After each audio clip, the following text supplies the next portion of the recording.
Good afternoon, everyone, and welcome to today's webinar called What's It Like to Be a Man in 2024. I'm Zach Major. I'm part of the National Board of the Police Federation of England and Wales, and also part of the Men's Health group that the Federation and the colleagues are part of. I've also got in the room with me my colleague Lee Godfrey, who is covering some of the IT, and we'll be looking at questions. Just some housekeeping. If you're unable to put anything on the chat box and you want some questions, if you can just see here, there is an email address at events@paulfed.org. If you send those questions in, we'll group them up into themes and Lee will pass those questions across. So if you hear someone talking in the background and passing that information, it's just my colleague Lee. As I say, really grateful for everyone being part of what is a really important webinar with Men's Health Day coming up on Tuesday, the 19th of November. Our guest speaker today is Mark Brooks, OBE, who is an absolute authority on men's and boys' health. He's part of the all-party parliamentary group around the strategy for men and boys, and is part of a number of men's charities and also other organisations. So really pleased for you to be with us today. I just want to thank our sponsors, Police Care UK. We really appreciate your support on such an important issue. So we just, if that's possible, we'll pass over to you, Adam. If you can just give us a 10-minute update on Police Care UK, that would be really appreciated. And then we'll go into our session. So, hi Adam, over to you. Afternoon, hello.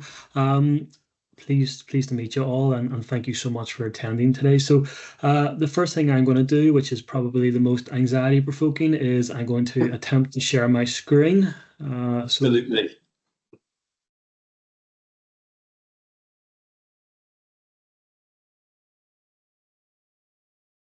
Of course, it decides not to do what I want it to do. It was up, Adam. Oh, was it? Okay. Yeah. So, just on my end then. Okay, third time lucky. Is that okay now? Yes. Yeah, we can see it, Adam. Thank you. Excellent. Okay. So, good afternoon, ladies and gentlemen. My name is Adam Getty. I am the Psychological Services Lead for Police Care UK. I've been in the role for about 7 weeks, so I still don't know what I don't know, but I'm here to talk for the next 10 minutes about what our service do and a bit about men's mental health.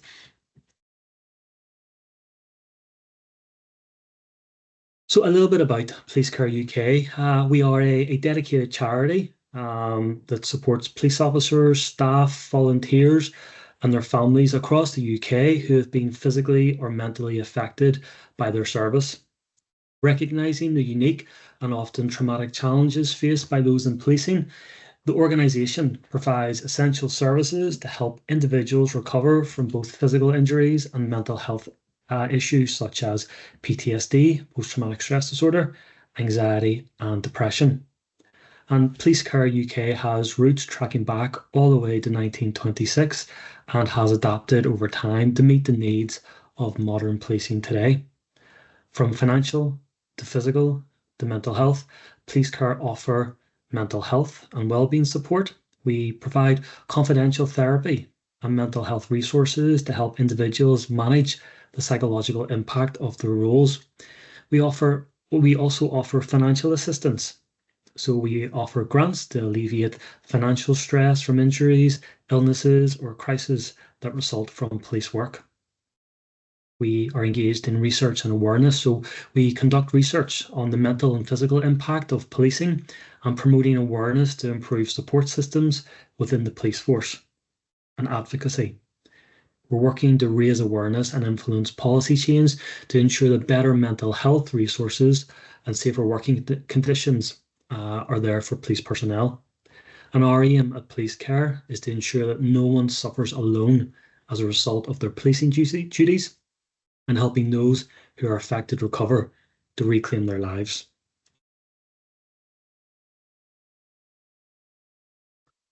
So some statistics. We hear this a lot, that 1 in 4 adults in the UK will experience mental health issues each year. It was from the NHS. And of course, the main common mental health difficulties include anxiety, depression, and stress-related disorders. And then we have 1 in 8 adults receive treatment for more severe mental health conditions. And it's estimated that an individual will experience, on average, 4 to 6 traumatic experiences within their lifetime. But then, if we look at police officers, okay, in a moment we'll see how the statistics change. Okay, so we did a survey a number of years ago, and we found that 1 in 5 police officers show symptoms of PTSD compared to 4% of the general public. 69% of police officers reported experiencing mental health struggles in 2019, with 1 in 3, a third, taking off due to stress, depression, and anxiety. And just if we think about the domino effect of that, if we know it's well publicized that police organizations are understaffed, and if we have a third taking time off, that's going to add more strain to those who are working and is likely to increase their mental health difficulties. And again, it's estimated that a police officer in their career will be exposed to around 400 to 500 traumatic incidents compared to the 4 to 6 for non-police personnel.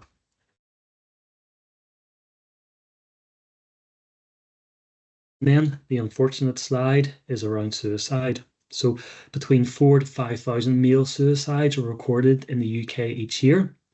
And in 2022, a study was done and found that approximately 3,000 male drug-related deaths occur in the UK, with many linked to mental health struggles. In relation to alcohol-specific deaths, where men accounted for approximately 4,500 deaths annually, often involve mental health factors. Because I'll talk about it in my next slide, it's the stigma. There's this stigma around weakness of expressing your concerns if you're a male or if you're anybody in relation to mental health. So what do? How do we cope? We suppress it. We take drugs. We drink. Working with police officers for the last 10 years in Northern Ireland, I have heard many stories about officers who drank in the Land Rovers, or in certain police stations, there were bars at the back of the police station. Or after going to a particularly difficult incident, instead of talking about your difficulties, the sergeant or the inspector would bring in a bottle of Jack Daniels or vodka. And approximately between 11,500 and 13,500 male deaths per year are likely associated directly or indirectly with mental health challenges.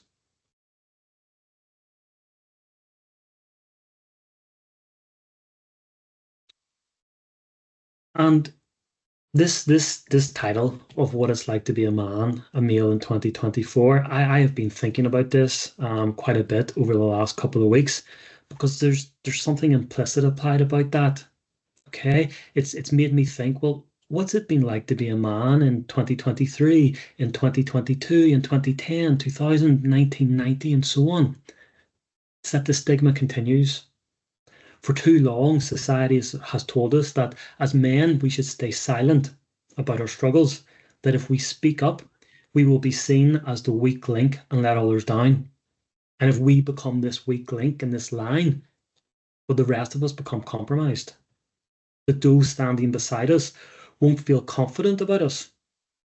And again, over the years, I've heard officers come and tell me that if I speak up about my difficulties, I might be denied promotion, that a black mark will be put against my name. But what I'm hopeful, I don't want it to be all doom and gloom today, I am hopeful, and we can see that the tide is changing. Male referrals for talking therapies have grown by over 50% since the early 2010s. Men, however, are still less likely to speak up than women. And in the UK, women make up approximately 2/3 of all therapy patients. But we are seeing that younger generations, especially men aged between 18 to 35, are more open to seeking therapy. There is a cultural shift, but what about those that aren't engaging, those 35 and above, those who are more vulnerable and are more likely to end their own lives? What are we doing for them? What can we do for them? And just before I wrap up, just to leave you on more of a personal note and hopefully moving more in towards 2025, I'd like to share a personal story with you if I could. On the left is a picture of my dad. We play golf together, and he always said, if I ever beat him, he'll give me £100. And this was whenever we were playing together a few years ago, and we were on the final hole, and we were all square. And unfortunately, nerves got the better of me, and he won. But I'll get him one day. I'd like to tell you a story about whenever I was 8 or 9. I was playing in the garden with my older brothers, and I fell and I hurt myself. And I got up and I started to cry. I started to walk towards my house with my back towards my brothers. I didn't want them to see me. At this point, my dad was outside cutting the grass, and he stopped what he was doing. He could see what was going on, and he came over to me and he told me, you don't have to turn your back to me if you're upset. He said, I was raised not to show my emotions. And he said, I never want that for you. And he said, if you're ever upset or hurt, it's okay to show me your tears. And I never knew it back then. But I now realize that my dad, my father, was redefining strength for me. I had this idea that to be a man, you need to be strong, to keep going, to push through no matter what the struggle. But my dad taught me very early on that true strength is knowing when to reach out. And on the right are my two girls. The eldest, Phoebe, who is very sweet and sensitive, lovely, lovely. On the left, Rosie, who can at times be very sweet, but though she be little, she be fierce. And we think that she will either be the prime minister or the leader of a gang. But this is what I'm trying to be as a man. Okay. This is what I'm trying to be like as a man since my dad spoke to me all those years ago. Someone who, when asked how they feel, don't just respond with, I'm all right or I'm fine. I would love to do a survey in this room of who always responds with a default, I'm fine, I'm okay. Okay. This is why I now ask that question twice. Well, how are you really? I want to show and teach my children that it's okay to admit that when things are tough, that we aren't built to carry these burdens alone, and that reaching out means that we are brave enough to take control of our lives to make them better. So if you take anything away from today, and what I tell my clients is treat your mental health like a physical problem. If you had an infection or you hurt your knee, you'd go to the doctor and you'd get medication or you get physio. Okay, address it early so we need minimal intervention compared to leaving it late until it's badly infected. And I hope by doing this, we can reduce the numbers that I demonstrated on those earlier slides. And we realize that we aren't being a burden on others. So what I'll leave you with today is that asking for help might feel like it's the hardest thing to do, but it's the bravest step that you can take. The strongest people are not those who show strength in front of us, but those who win the battles we know about it, that we know nothing about. And what I've been telling my clients for years is that if you continue to do what you've always done, you'll always get what you've always got. That's a quote by Henry Ford.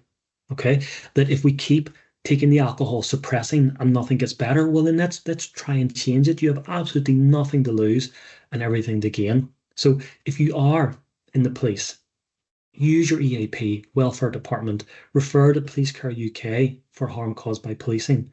Visit our website for more information. And I'll leave this lovely QR code up if you need to access anything for further information. My final slide is just, please do think about us. This Christmas, we're saying thank you to all police, past and present, for their protection and service, and your support this Christmas can help us to continue to provide our vital services, including specialist trauma support, our funding, innovative research services and research, and hopefully together we can help restore the lives and understand trauma a bit more. So thank you so much for your time, and if there's time, I'm happy to answer any questions, or if you need to get in contact with me, please do not hesitate to contact Police Care and ask to speak to me. Thank you.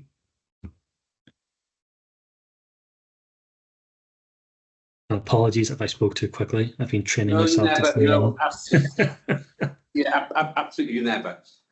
Yeah, thanks very much for your presentation. Some really sobering facts here. Great, it was a positive at the end, but really sobering facts. And I think it is around having these really important discussions. You highlighted some really important stuff there. Great to have a personal touch because people relate to personal things. So I really appreciate you doing that. And in regards to asking twice, this federation, and you can see by our one of the backgrounds here, hashtag Ask Twice, is a campaign that's been really important to us with suicide prevention and to help as many colleagues as we possibly can. For Adam, for individuals that won't have heard, and I know most will have heard of Police Care, what are the links with forces? So if someone's saying, well, I know there's a QR code, but does Police Care link in with my force? How or are there people who can just engage with us as opposed to the QR code? Do you just want to, is there some information that you can just tell people who maybe don't have that understanding of Police Care UK and the fantastic work it does? Yeah, absolutely. So you can access us through our website, and as I mentioned at the start, we can offer sort of psychological therapies or financial support, and it doesn't just have to be a referral from yourself. So, for example, if you are a serving officer or a civilian within the police, your line manager can make a referral to us, and what we aim to do within sort of 21 working days is we will attempt to get in contact with you to have a triage, to talk about what your difficulties are, how they're impacting your life, and if we can support you. And if we can't support you, one of the things that I'm really, really proud to say about this organization is that we will try our best to find an organization that might be best suited to supporting your needs. Brilliant, thank you. Just for people who just joined a little bit late, if you can't get onto the chat bar, there is an email address just up to my left, events@allfed.org. Please fire the questions in and my colleague Lee will look at it. Lee, before we close, is there any questions just so I'm aware of? Yeah, Adam, I don't know if you can see the chat, but I know not everybody can. There's a question in the chat bar from Stephen. Going over what you've said, given that men are less likely to engage in talking therapies, what alternative therapies are available for men? Good question, Steve. Yeah, good question, Steve. Yeah, that's a really, really good question, and thank you for asking it. So, at Police Care, what our therapists are trained in are evidence-based therapy. So somebody actually put the answer below as cognitive behavioral therapy, which is an evidence-based therapy. It's very much talking. It's very much a collaborative process. However, some people still struggle, or there's high levels of shame, and they don't want to talk about the incident. So again, what we emphasize, and I'm proud to say I'm duly trained. I'm also trained in what's called EMDR, eye movement desensitization and reprocessing, which is another evidence-based treatment recommended by NICE guidelines. And the wonderful thing about EMDR is that there's so less talking involved. There's only a little bit of information, and the person doesn't have to talk that much. And if there's high levels of shame, there's actually something called the blind therapist protocol. So there's other alternative forms of evidence-based therapies, but also there's charity organisations as well, such as the Men's Project or Men's Shed we have in Northern Ireland, where people don't have to go and talk about their activities, but they will still feel supported, and that is really, really helpful for a lot of people. Thank you. Thanks very much for your input. Very much appreciated. Hopefully you'll stay on and listen to the rest of it. But thank you very much for your presentation. We're now going to go into our main speaker. People be aware we're not going to interrupt Mark with questions. We will have probably 10 minutes at the end for Q&A. Going to give Mark about 20 minutes. I'm selfishly going to ask 3 or 4 questions, as I was always going to, you know what I'm like. And then we'll go into a Q&A. So once again, just to remind you, if you can't get the questions via the chat bar, please send to the email, and Lee is looking at that. And Mark, over to you. Well, thank you very much, Zach, and thank you very much, Adam, as well. And thank you for all the great work that you're doing. What a fantastic organisation, certainly one that I will be continuing to promote as well. And the question was, where are men today? And I think we've had a tough time over the last 20 years, and I know men in the police have had an even tougher time. But I think over the last year that there has started to be a realisation around the challenges that modern men have, and that's boys, that's younger men and men in general. And when I'm talking about men, I'm talking about men in all shapes and sizes and forms. I always describe men as a bit of a Rubik's Cube. We've got all different types of intersectionalities, all different types of facets to our characters, and also different family arrangements, etc., etc. So when I'm talking about men, bear that in mind. And I think where we've been for the last 20 years has been in a bit of a no man's land, but we're coming out of that now.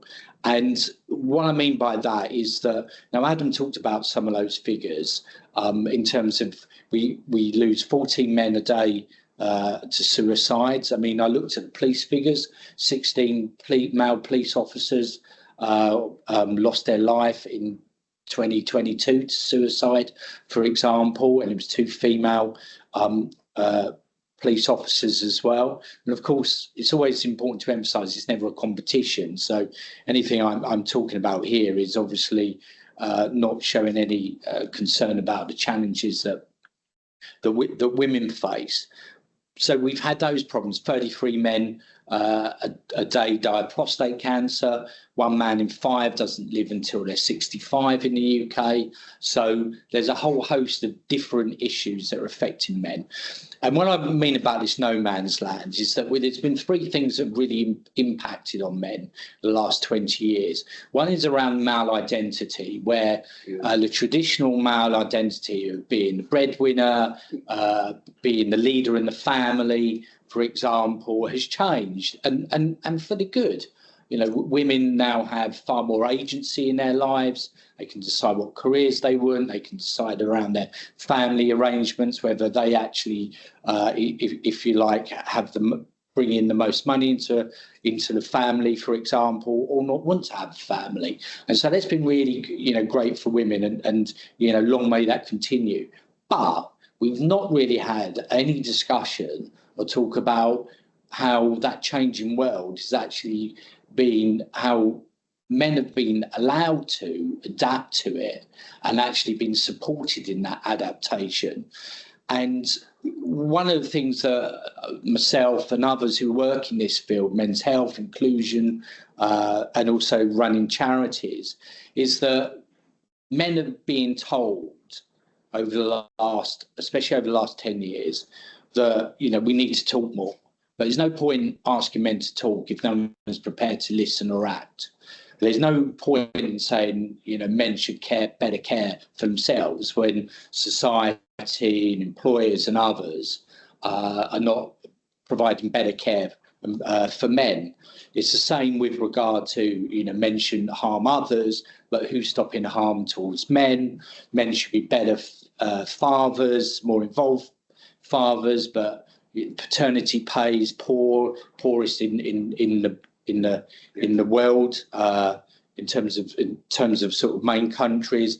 Shared parenting is an issue, and there still is a stigma in the workplace for men telling employers, I've got to leave early today at 4 because I've got to pick up the kids. I mean, I've been in boardrooms and meetings where I've seen eye rolls about that, and it isn't just eye rolls from male colleagues, it's from female colleagues as well about, why are you doing that? Again, about employment, with what we're seeing now is a lot more initiatives to getting more women in police, for example, which is great, more women into engineering, but nothing about getting more men into healthcare, into teaching. And so the employment patterns are changing. So that's been an issue about identity. The second issue is around narrative. And what I mean by that is that a narrative's developed in the UK that all women have problems, all men are problems. And one of the things that we're starting to see is that that's had an impact on those male identity issues, but you've seen phrases like toxic masculinity, men don't talk, Pall Mall and Stale, for example. International Men's Day, it was a thing, it's gone away now because people like me have been on it. You know, oh, isn't every day International Men's Day? So there's been these issues about a narrative that actually men don't have problems, or if they do have problems, it's their fault. And then the last point is around service provision. And one of the issues is especially around healthcare, is that statistics and data that I've been involved in is that, you know, men find it difficult, especially if they're on 0-hour contracts, shift work, for example. Men, you know, obviously majority colleagues here will be on that. It's hard to get doctor's appointments. It's hard. The NHS isn't male friendly in terms of actually being where men are and be fitting around men's work lifestyle, especially said if they're in shift work, and also employers not allowing men to have consequence-free conversations about their mental or physical health. So there's been those types of issues. And as Adam said, a lot of men like to speak shoulder to shoulder rather than face to face. You know, talking to other men or women doing things. And the great analogy that UK men's sheds have is that if you got 6 guys in one of their men's sheds or in a facility like that, and you have a lawnmower in the middle that's broken, and basically you say to the men, can you discuss the problems you have? And obviously most of the men will, you know, face the wall, not want to talk. But if you then say to the men, can you get together and fix that lawnmower? Within 10, 15 minutes, they're trying to fix the lawnmower, but also they're talking about all sorts of things. And then one man will say, well, I've got this particular problem.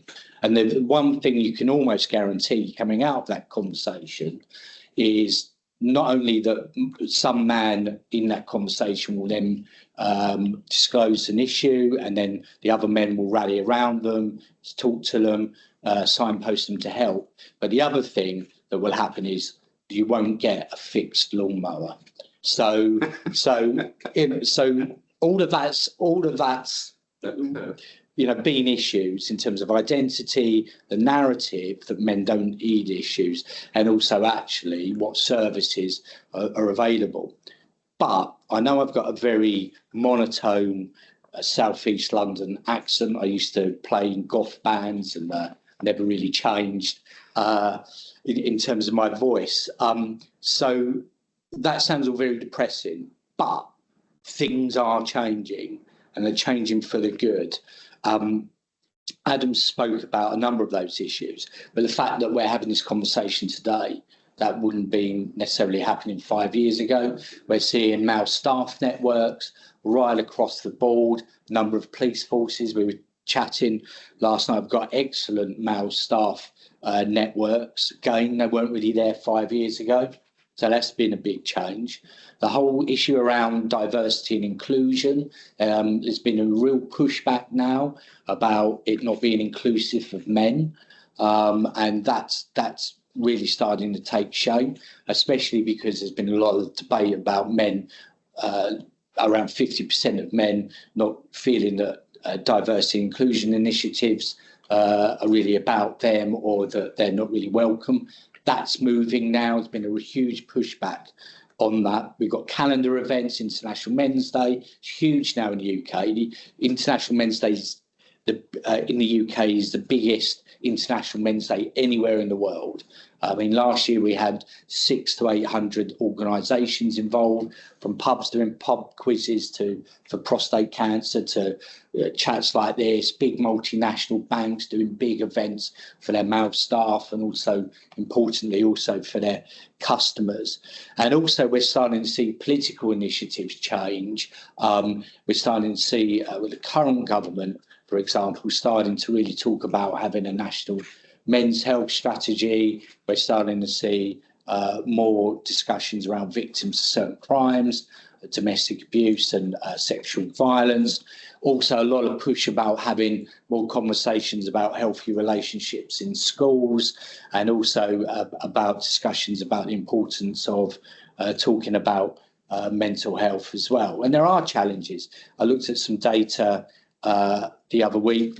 My wife threatens divorce all of the time, and I'm sitting at 10:30. I'm looking some Excel spreadsheet, and she said, "Now, why are you still looking at the computer?" And I'm saying, "Well, have you seen sheet 7, column 20? What a great statistic that is." And she just rolls her eyes. And I said, "We've been married 15 years, and it was on the CV, so you can't complain." But we are seeing more political narrative initiatives. And one of the challenges was that there's research last year that showed that with sixth formers, that 41% sixth formers, girls and boys, have been told that boys are a problem for society. So can you imagine that in schools? You're a boy, 12, 13-year-old, and being told in school environment that you're a problem. So there are still issues to be had, but we are in a better place. More men getting help, more initiatives, social prescription charities, which is the convoluted word for organisations like Men's Sheds, Andy Mann's clubs, which are brilliant, talk clubs, whole host of those. And if you ever go on the International Men's Day UK website, there's a whole compendium of about 50 charities which are supporting men in some shape or form. So ukmensday.org.uk, and there's a charity site page there. So things are changing. So we've been in no man's land, I would say, for the last 20 years, but we're now coming out the other side, which is great. Progress is being made, and the recognition that women have problems, men have problems too. Thank you. Thank you. Thanks very much, Matt. Some really interesting stuff there. And I know how much work you do and some of the charity work that you do in just basically socialising the issue of men's health and what it's like to be a man. I think it's really important. So from a policing perspective, there is a stereotypical view of what policing is like, that macho image, what the expectation is of a male police officer. So I'd like to kind of get your views on that. On the back of, we've done some really positive work from a men's health group. We've had some PSA testing. We've done some webinars on Know Your Balls for testicular cancer. This was really, I thought this webinar was actually probably for me the most important, because it's a question I think that young and old ask, and the perception of sometimes I can't do right for wrong. So you don't open the door for someone looks at you, you open the door for someone, and someone says, "Why are you opening that door?" And that caught between the cracks. Also, certainly in the service, what we find is that, and certainly we've had it even internally sometimes from a federation point of view, is that individuals feel they need to apologise. So they need to apologise for putting some focus on men's health. So we get things like, just so you're aware, this is not a positive action group for men. Straight away having to justify why we're doing this. And that's really frustrating, because we don't have to excuse this really important piece of work that absolutely does not belittle any other piece of work. It absolutely complements fantastic pieces of work that have taken place for our female colleagues within the service as well. So just around, if you can just give us your thoughts around the perception of what it is for to be a male police officer, and that macho image, and how that kind of plays out, even if that isn't your natural self, but also sometimes the need to excuse just having a conversation around men and men's health. And we've been in meetings where some of the conversation will be that you have to be really careful because females find it really difficult in the job. And that's the strap line before we talk about men's health. So any views on that? Yeah, well, I think generally, and I come on to the police, I mean, we can think two thoughts at once. So we can help women and have a focus on the issues they face, and also help and have a focus on the issues men face. I mean, this is 2024, coming 2025. You know, we're meant to be a go-ahead country in society, etc. We should be mature enough. And I think one of the problems that's been over the last 20 years is a politicisation around gender and sex, which is basically try to create a phony war between sexes, a battle of the sexes. And actually, 95%, if not more, of the population of the country are not interested in that, because men as partners, husbands, sons, brothers, work colleagues, want their female colleagues to do really well. And the women, the mothers, the wives, the sisters, the work colleagues, the friends, all want the men in their lives to do really well. So it's always been a twin track. You've had a politicisation, if you like, the establishment at the top of politics and in organisations, which has been completely out of sync with not only reality in terms of people's lives, but also the reality of what people actually think. And that's created this phony war where, therefore, you've got organisations where you almost have to apologise for wanting to talk about men, and even I mentioned that. And I've been involved in International Men's Day for 15 years, another reason why when the divorce letter comes on, that's probably going to be listed as well. But the point of that is that we are still getting 15 years ago, when we were setting it up, myself and a number of women and men who oversee it, we were being asked, not only every day is International Men's Day, but we were questioned, are we men's rights activists, are we anti-women, etc., etc., and a real suspicion. Now, that's gone away, but it's still there. And I've been speaking to a number of organisations over the last couple of weeks where I've men and women ring me up to say we're getting pushback about having a mental health event, getting men's sheds or Andy Mann's Club or Mind or someone in to talk about, or organise people like Adam, for example, to come and talk about men's mental health and about International Men's Day, and they're getting pushed back there. So there still is a problem. There has been a growing anti-police sentiment in the country, but again, I find that that's not from the normal members of the public. And I think the politicisation of some of those issues about being anti-police and police can't do right for doing wrong has been a problem, and has been a problem with a couple of male police officers in terms of their behaviour. But the worry is that then stigmatising is being used to stigmatise all male police officers, and that's completely wrong. And the issue is, of course, is that we need police officers, we need male police officers to be able to feel confident in their job. The fact that they're a male does not matter, and also that the police and the system and society has their back.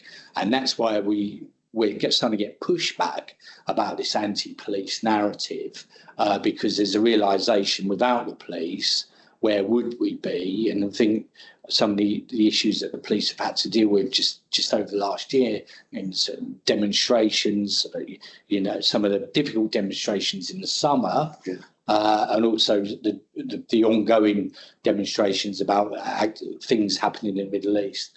So I think in terms of the police and male police officers, they've had a real problem of being demonised for the behaviour of really rotten behaviour of a few.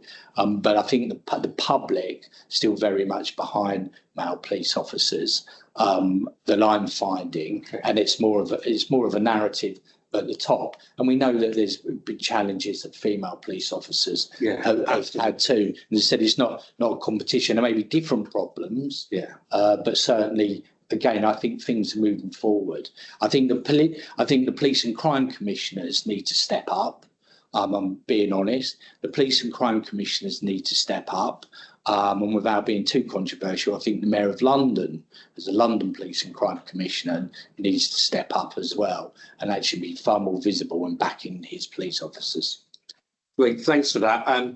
So I'm going to go into a terminology that we hear quite often, which is toxic masculinity.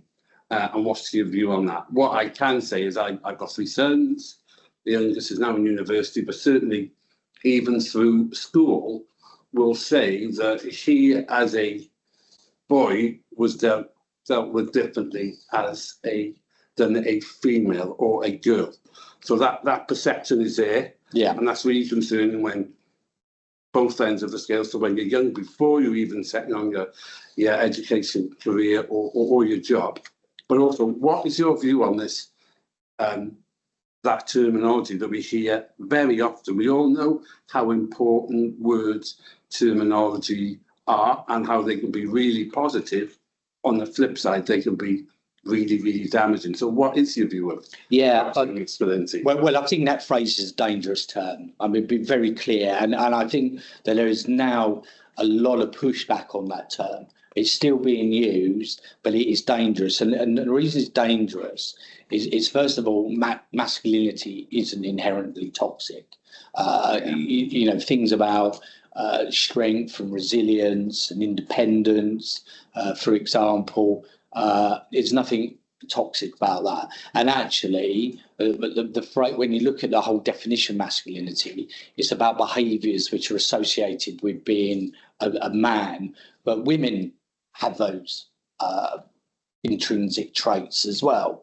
I mean, I've often said that, you know, the person with the biggest challenges in the world and has to, you know, show, if you like, associated feminine and masculine characteristics is actually a single mum or a single dad. I mean, think of the challenges that they face. So the whole issue about trying to say that somehow masculinity, and i.e. men, are inherently toxic, there's no intellectual evidence of that. And it's also culturally very damaging. And it plays into those problems that I've spoken about.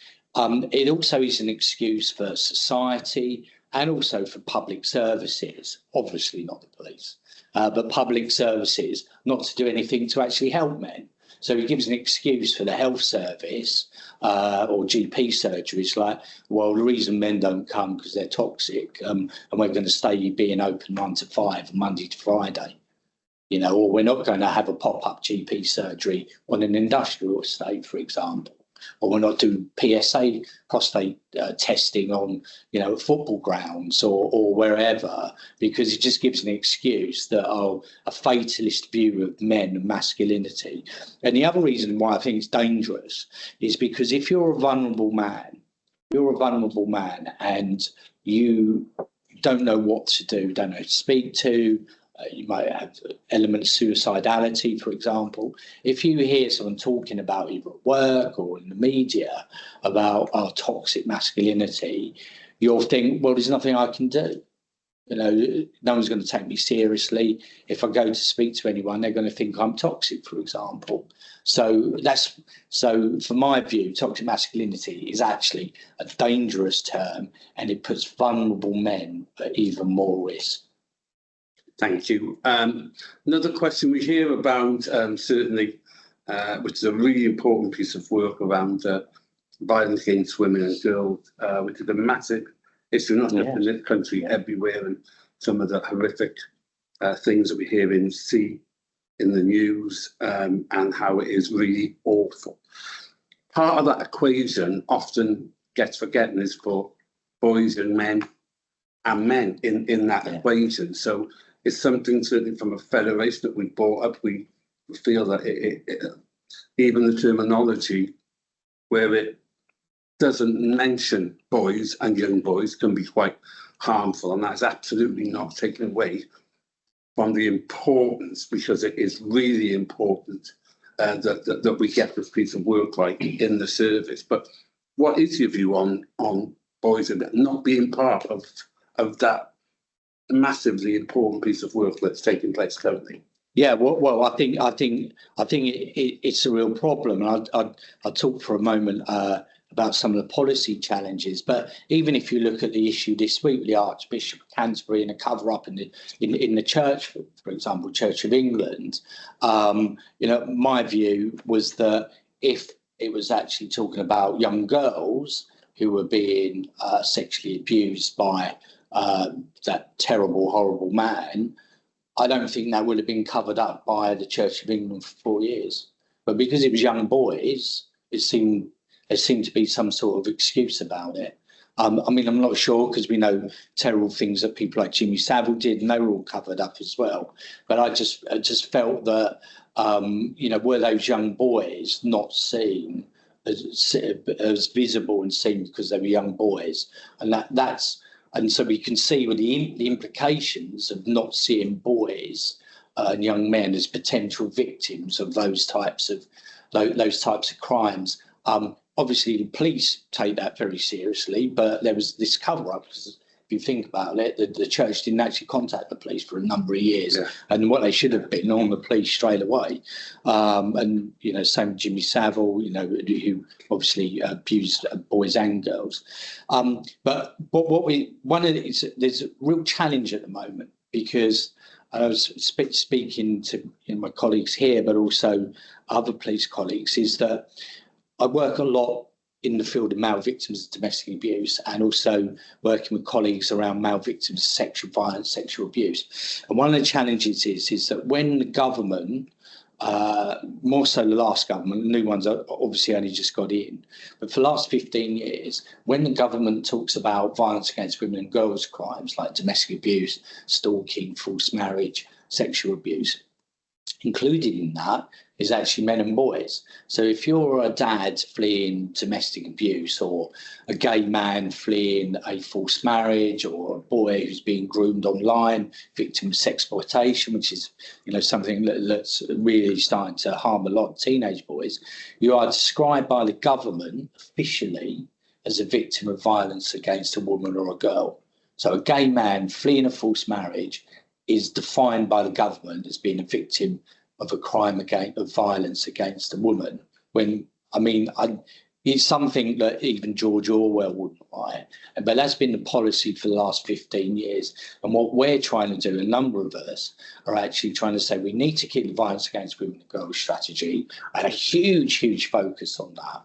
But also we need to have a parallel conversation about men and boys who are going through those crimes. 1 in 3 victims of domestic abuse are male, 1 in 3 victims of stalking are male. Also, there's about 250,000 men who have been victims of sexual violence. So they need to have a conversation, but also a parallel one, because we don't want to get in the way that the much needed conversation on women and girls. And also, one of the things about healthy relationships, and this is the thing that's, again, we're hoping the new government will look at, is actually those talking about healthy relationships rather than actually talking about men committing violence against women and vice versa. We need to wrap it up under healthy relationships. And also, some of those groups that really miss out, men in same-sex relationships don't get talked about, and also women in same-sex relationships don't get talked about, and that's a real concern. So we need to broaden the narrative around that. But the majority are women, so we can't take away. Come back to that point, Zach. We can think 2 thoughts at once. Absolutely, and I think that's a really important phrase that I'm going to remember. And my last question, and it's a really biggie, but I don't want us to spend too much time, just in case there are some questions, which is around misogyny. Yeah. Now, there is a massive problem within misogyny within the police service, and we absolutely know that. There is a perception, some will feel that if you're a male, the potential is that you will be misogynistic, which is quite unhelpful, because what it does, it disengages in individuals, and we have the saying of being an upstander, not a bystander. But that is an absolute fact. Horrific and horrible behaviours our female colleagues have had to put up with, and still put up with today, even as we speak. So we have that that massive piece of work that is not just solely in the police service, but is everywhere within society. But also we have misandry that we don't hear as much of, which is the same thing, whereas misogyny is the hate or contempt for females, misandry, the hate or contempt for males. Are you seeing, first of all, misogyny a massive issue? What is your views and how have you come across that with obviously just working with men? But also, what are your views on misandry? And have you seen or are aware of that happening as well? I think some of the language and social media drives this, and there's been a real issue. About 10 years ago, misogyny wasn't really spoken about as a particular phrase, and it used to be like sex discrimination, or you're being sexist. And I think now what's happened is where there's clear sexist behaviours, that's being conflated to being hatred. And I think, again, I'm talking about the way the temperature, the political temperature on gender and sex has really become quite an issue. And I think that there is a difference between being sexist and actually hating somebody because they're a woman. There is a clear difference in intensity and also intent. And I think so that, again, that conflation is not really helpful. So someone says you're a misogynist, and it's like, well, I'm married to a woman and I've got 2 daughters. That mean I hate them as well. So I think that conflation of language. I think the misandry thing's been, the same issue about, there may be people who make unconscious decisions, biased decisions, sexist decisions about men, but I wouldn't say that they were misandrous unless they were actually man haters. So you've got to look at it, always round. So I think the key thing is actually to dial it back where if there is clear misogyny, i.e. hatred, contempt of women, it must be called out as such. But if it isn't, we need to just dial down. It's obviously sexism, but that's a shade lower. We just need to dial down the heat and intensity around these issues, because all it does is just create more conflict, more people not having conversations, more people talking about mental health, physical health. You feel you don't want to say the right thing, you don't want to approach your manager or somebody else about a particular issue, because you just feel that if you say the wrong word, then that the consequences on you could actually be even worse than some of the mental health problems or physical health problems you're facing. We need to dial down the temperature on all of these types of issues. And social media, I'm afraid, has been the real driver on this. And that doesn't take away from the horrific experiences that individuals are dealing with now, or it shouldn't lessen the individuals that are dealt with for these certain behaviours. Oh, absolutely. And I think, isn't it too easy to sometimes say that if you have an opinion on this, well, actually you're dampening something down. This is not about dampening things down. No. It's about dealing with things absolutely at an appropriate level. Absolutely. Absolutely. Dealing with it with a level of appropriateness. Yes. So that, right, I've taken too much time, so I'm sorry for everything there, but there were some questions I really wanted to get over. Lee, over to you. Are there any questions? And this is colleagues' opportunity, if you've got any questions, to fire away. We've only got a few minutes, but I'll go through that. It is events@polfed.org, so please send us questions in if there are any. Lee. Thank you. Yeah, there are already 2 questions, Mark. One's from Brett Grange, who is a equality rep in Greater Manchester Police, for a relatively large branch there.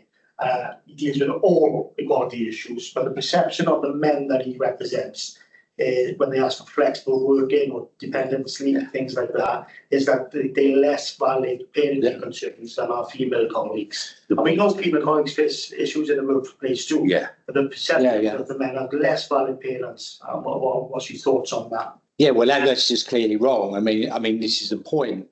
I said it's not, we want the narrative around, well, we need more dads to be more involved, not put all the emphasis on mothers, and also some of the impacts around gender pay gap, promotion, and all of that, because the expectation that the childcare responsibilities be on men.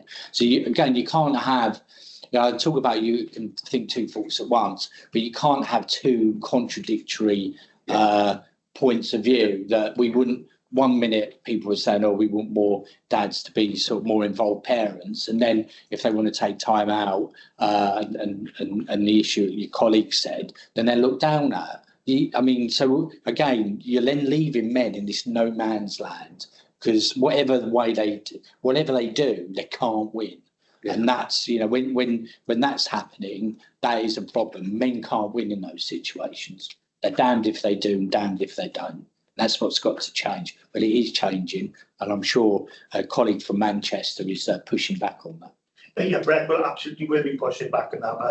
But as somebody who deals with policy and lobbying to change, how much progress have we seen that in recent years? Well, it's starting to be part of the conversation because a new government isn't, it doesn't matter what side, but you've got new ministers coming in with fresh ideas and not being around Parliament and not being controlled by a civil servant so much.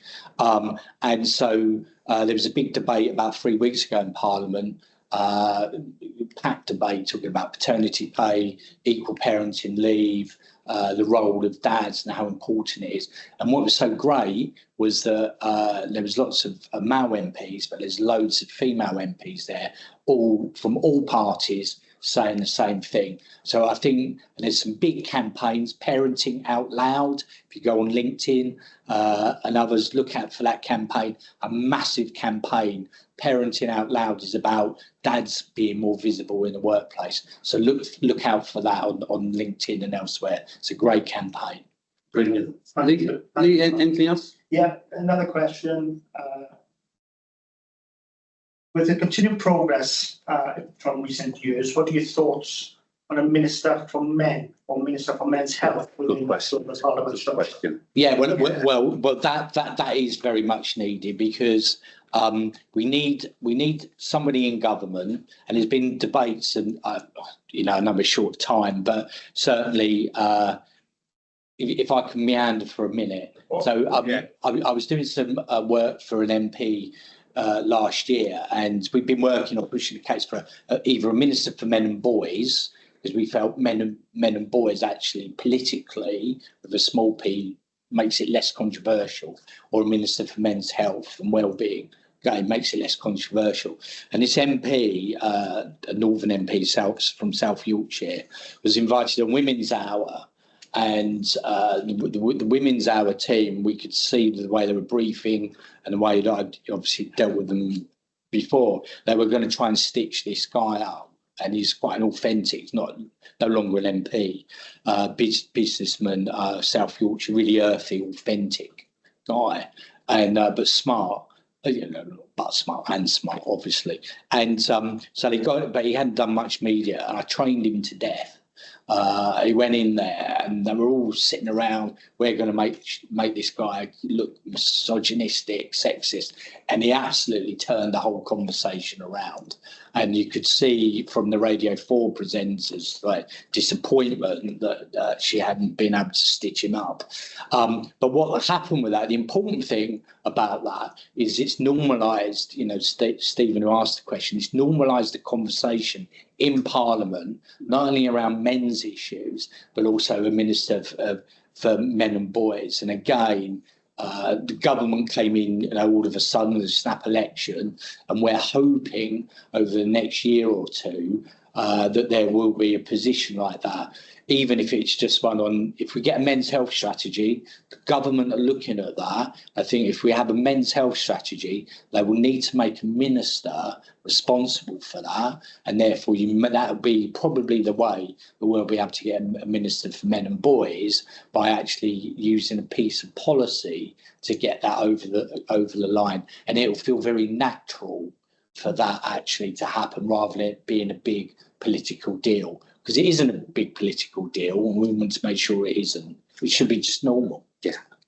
Great question. Very topical. Yeah, Lee, another question? It's more of an observation from Jim on the chat. Saying, did you invite any female managers or executives to take part or listen to this interaction, this chat, would be good for them to share some of the issues discussed.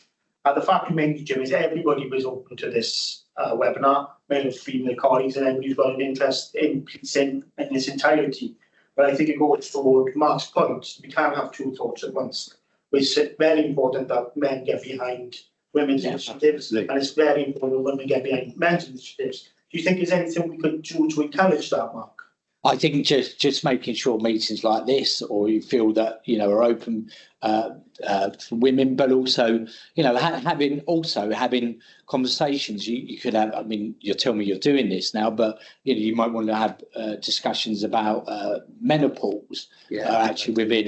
So you've done all of that. So actually having that kind of interaction between both, and that's the way to go. So just keep doing exactly what you're doing now, and said more and more employers are coming on board with that. And what certainly, Jim, this is recorded. It'll go to you. It'd be great for you maybe to send that out. We certainly are going to. This is just the start of the journey, and we're really pleased that Mark has offered to assist us when he can. We don't take it for granted. Mark's extremely busy, and it's a real coup to have him. Seriously, you're really busy in what you're doing. So we really, from a Fed point of view, really appreciate your association with us. So absolutely, and you know, we'll look at spreading it as much as we can. Really heartened to see how many female colleagues were part of this. My colleagues and I will always go on menopause webinars. It is not a sum or gain. It is around complementing, supporting everybody. We've got some really good practice. I know people maybe won't like me saying it, but we've got some real advocates for men's health. Stuart Coughlin in Thames Valley doing some amazing work on top of his role and really driving it forward. We're really pleased to have him as part of our work for men's health. Fantastic men's forum in Essex, Hampshire, Kent. So if there are individuals that want to either link in with me, Lee, Belinda, we can point them in the right direction if this has inspired you to take forward a men's forum or a men's group, because we don't have to excuse talking about men's health. I just want to thank everybody. Lee will close it with questions right at all anymore. Thank everybody for attendance the Friday afternoon. I know it's difficult. Really, really pleased that you were able to do that. I'm really pleased that we had Mark. We are going to send that the recording out. Please send emails in to myself, Lee, Belinda, if there are any questions or if there are things that we can do locally to assist or enhance. So just want to thank you again for your engagement. I have a pardon? Yeah, just about to.